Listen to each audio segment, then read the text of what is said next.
Magandang oras mga kababayan, mga ka-Golden Boy. Ito na naman, umuugong na naman ang balita na si Digong daw ay malapit nang makalabas.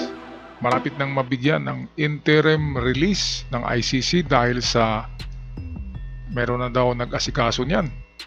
Ang sabi ng iba ay meron daw kakilala si Harry Roque diyan sa ICC.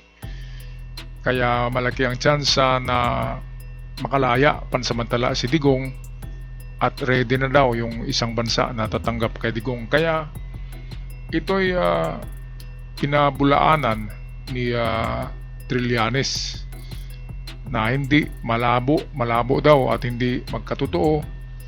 Kaya medyo hati ang mga opinyon ng mga supporters at ng mga mamamayang Pilipino ngayon sa palabas na ito na makakalaya si Digong. Kaya para sa mga detalye ng balitang ito ay atin muna pakinggan at panoorin ng ating kaibigang sa iyong araw. Maraming nagsasabing makakalaya na ang dating Pangulong Rodrigo Duterte mula sa ICC. Pero ang dating senador na si Sonny Trillanes may nakakagulat na balita patungkol sa abogado ni FPRRD. Ang tanong, totoo ba ito? Palalayain na ba si FPRRD?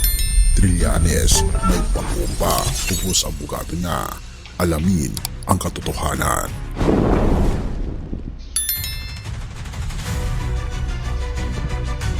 Ito kaya, meron Maraming na kayang Pilipino pag-asa? May ang pagkakataon? Meron akala ko chance? totoo Huwag na. masyadong Ngayong maugong linggo, itong, usap-usapan sa kanto, interim sa release. social media, At di sa mga umano ay tricycle meron ng terminal isang, third na tila party makakalaya na ng raw bansa si na Duterte mula sa nagsabi na, ICC. "We are willing Pero teka, bakit parang may hindi sinasabi? At sino ang nagpunyag ng nakakagulat na impormasyon tungkol sa mismong abogado ni FPRRD? Huwag kang bibitaw dahil ang pinaka-good news ay makikita natin sa dulo. Alright sa mga kababayan, meron akong napanood na mga commentator, mga political analyst na nagsasabi na itong mga palabas daw na makalaya na si Digong, itong mga kwento na ito na makalaya, ay isa lang daw ito na propaganda ng kampo ni Digong na kaya nilang mamanipula ang ICC, na kaya nilang makontrol, di ba? At kapag magkaroon ng interim release, ibig sabihin ay malapit na ngang makalaya kasi interim na eh. Kaya ito yung parang pinoproject nila sa mga isipan at mga paningin ng mamamayang Pilipino na kahit ICC ay kaya-kaya nilang kalabanin at imanipula. Pero sabi ni Trillanes ay malabo at hindi totoo ito. Kaya iyak na naman ang mga DDS dahil malabo eh. Kaya balik tayo kay sa iyong araw para sa marami pang detalye ng balitang ito. Makakalaya na si Duterte or paasa lang ba? Lumulutang ang balita, hihilingin daw ng kampo ni dating Pangulong Rodrigo Duterte ang interim release mula sa International Criminal Court.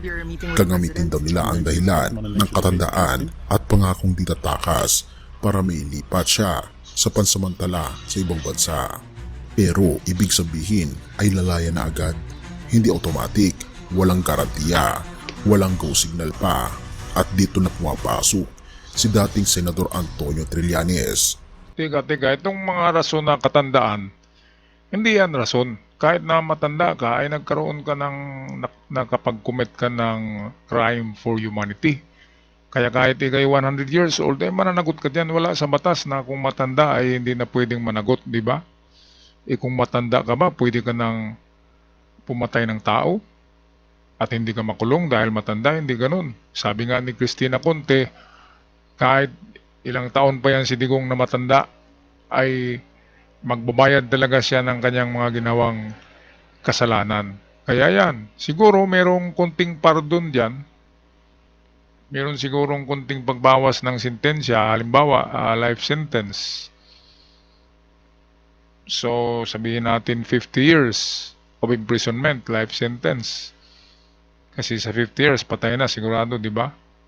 Pero dahil nga sa humanitarian reason, di ba, na masakitin na daw siya, pero nung hindi pa yan nakulong, walang sakit yan eh. Kaya ito yung titingnan yung mga sakit na yan, katandaan. Kung sa Pilipinas na korte ay baka pwede. Pero sa labas wala yan eh. Kapag nagkasala, kahit anong tanda mo ay pagbayaran mo. Yun yung nasa Rome Statute, sabi ni Cristina Conte. Walang ano ang mga katandaan at kung anong kahit anong mga sakit pa, basta lilitisin ka talaga kung ano ang kasalanan mo diyan. At hahatulan ka kahit na ikaw ay matanda at masakitin na. May hatol talaga, kulong daw. Alright, break tayo sa balita. Sa iyong araw. Ika pa ni Trillanes, hindi yan mangyayari. Sa gitna ng excitement ng ilan, biglang pumasok si Trillanes. Tila may hawak na granada ng impormasyon. Sabi niya sa social media, kalma lang, nagpapaasa lang yung abogado. Hindi yan mangyayari, malabong malabo. Pero teka, bakit nga nasabi yun? 150 milyong piso kada buwan. Sino ba talaga ang kumikita? Isa pang pasabog ni Trillanes, yung abogado ni Duterte sumusweldo daw ng 150 milyong piso kada buwan. Kung totoo ito, ang tanong, seryoso ba talaga siyang iligtas si PRRD? Ito yung sinabi ko kanina na mukhang yumayaman na ilang buwan na ba? Nakalipas 2 buwan na yata. So meron ng 300 milyon. Paldo-paldo. Hindi natin alam eh. Baka taga-ICC din yan, di ba? Dating taga-ICC yan. Baka dinadrama lang nila si Digong para magbayad si Digong. At mapunta pa rin sa ICC ang karamihan sa pera dyan, di ba? Hindi natin alam yan kasi itong si Kaufman ay dating judge ng ICC yan. Kasama yung si Dab Jacobs, ganun din. Taga-ICC din yan. Kaya noon pa ako nagsasabi na baka lulutuin lang to si Digong sa kanyang sariling mantika. Di ba? Hindi mga sabi magagaling eh. Hindi nila nababasa ang laro sa ICC. Kung magaling ka talaga, bakit ka kukuha ng puti na abogado? Kumuha ka ng Pinoy para magkaintindihan. Ito nga, maraming pera kasi. So 150 million kada buwan daw yan, kabayaran kay Kaufman at kay Dab Jacobs. Dalawang binabayaran yan eh sa 150. Kaya 150 divided by 2, nasa 75 million bawat isa kada buwan yan. Mga kababayan, kaya mukhang mauubos yata ang pera nila Digong dito. Baka mauubos ang kanilang 52 billion, baka unti-unting malulusaw dahil sa ang laki-laki ng mga gastos. Okay, so meron tayong clip dito galing kay Fiscal EJ, magpapaliwanag tungkol dito sa itong tinatawag na interim release. Maya-maya lang yun. In the meantime, balik tayo kay Sa Iyong Araw. O negosyo lang ito. Therefore, hindi maiiwasang isipin ng ilan. Totoo bang sinusubukan lang nilang paikutin ang sistema habang kumikita ng limpak-limpak? Tinatago sa detalye, pansinin ang lihim. Kung totoo ang gustong i-release si Duterte, bakit hindi hayagang sinasabi ng abogado ang proseso? Ang totoo, ang hirit nila ay request pa lang sa pre-trial chamber. Hindi pa ito pinal. At kahit payagan man, marami pa rin kondisyon ang dapat pagdaanan. Trillanes insists, wala pa tayong rason para maniwala na lalaki siya. Sa ngayon, puro drawing lang yan. Emosyon ng masa, inaasahang kalayaan o fake hope. Habang ang ilang supporters ay umaasang may milagro. Sinabi ni Trillanes, ginagawang palabas ang buong proseso para lang kumita ang defense team. Parang pelikula pero walang happy ending. At ang audience, taong bayan, nakanganga, nag-aabang habang tila ubos na ang popcorn, di pa rin dumarating ang bida. Mukhang paglabas dyan ni Digong, mukhang mukhang hindi na makakalakad, di ba? Baka naka-wheelchair na yan o baka naka-diaper ba? Ano sa palagay niyo mga kababayan? Mukhang pinapaasa lang talaga. Pinapaasa ng nila Kaufman si Digong na pwedeng makalabas. Kasi walang negative na sinasabi tong tong attorney ni Digong, palaging okay, makalabas yan. Maya-maya lang makalabas yan. Baka bukas, ganyan, very positive yung attorney niya eh. O baka naman binibigyan lang ng konsuelo di bobo sila BP Sara dahil alam ng attorney na mga bobo. Di ba kaya konsuelo di bobo? At ngayon, makarinig lang sila BP Sara na pwedeng makalabas galing sa bibig ng attorney na yan, ni Kaufman. Maligaya na kaagad sila, publish na naman ng mga kung ano-anong mga pahayag, TikTok sayaw-sayaw, di ba? Ay, nako. Ang liit talaga ng ng pag-iisip. So ito ang ating isang legal expert.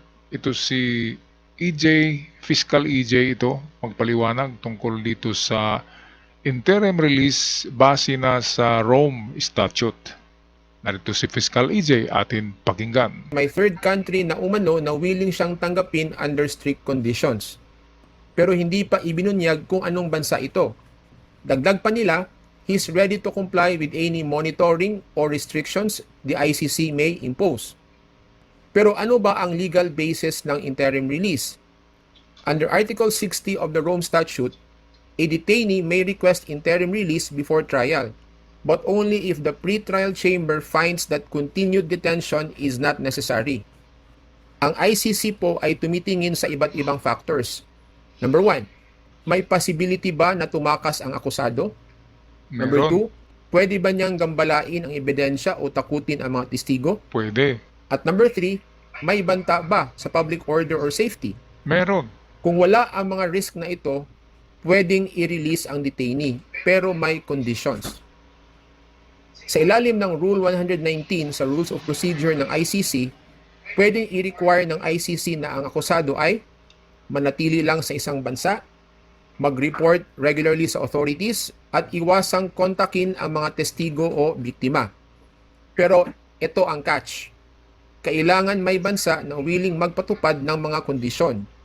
Without that, the release is not possible. At may isang crucial pa na kondisyon. Hindi pwedeng basta-basta lang ang third country. Kailangan ang bansang iyon, kahit hindi ICC member, ay formal na pumayag na tanggapin si Duterte at magpatupad ng lahat ng kondisyon ng korte. Hindi po requirement na member siya ng ICC, pero kailangan nilang makipagtulungan sa ICC sa pamamagitan ng isang malinaw at binding na kasunduan. Kung walang bansang willing pumasok sa ganitong arrangement, hindi pwedeng ipatupad ang interim release. Pero ang tanong, pwede ba siyang pansamantalang palayain at manirahan sa Pilipinas habang nililitis sa ICC? Hindi. Technically, yes.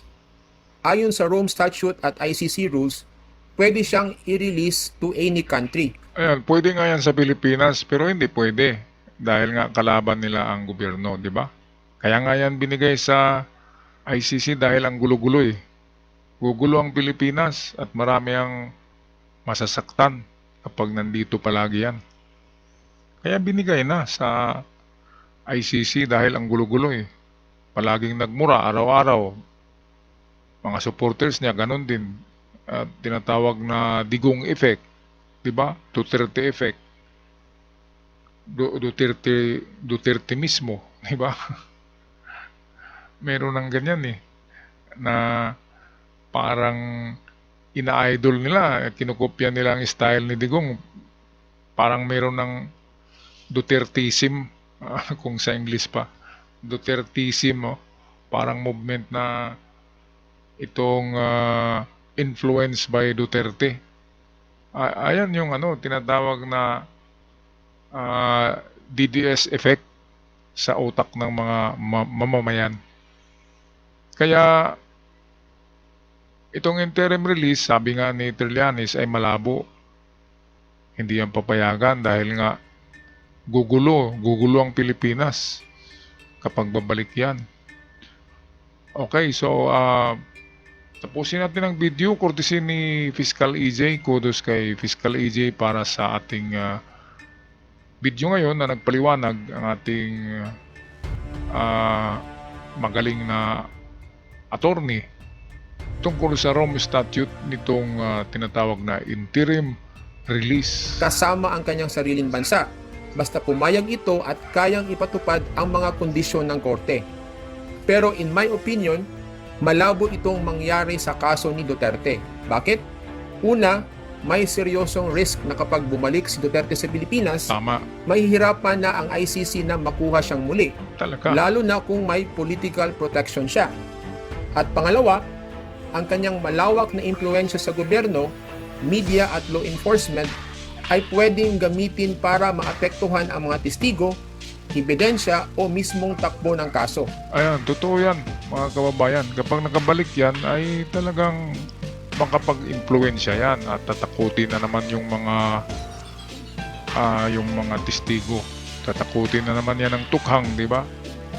Kaya wala namang titistigo. Pero kapag nasa malayo yan, ay malayang magapagtestigo ang mga witness dito again sa yung mga ginagawa ni Digong noon na kagaya ng tukhang.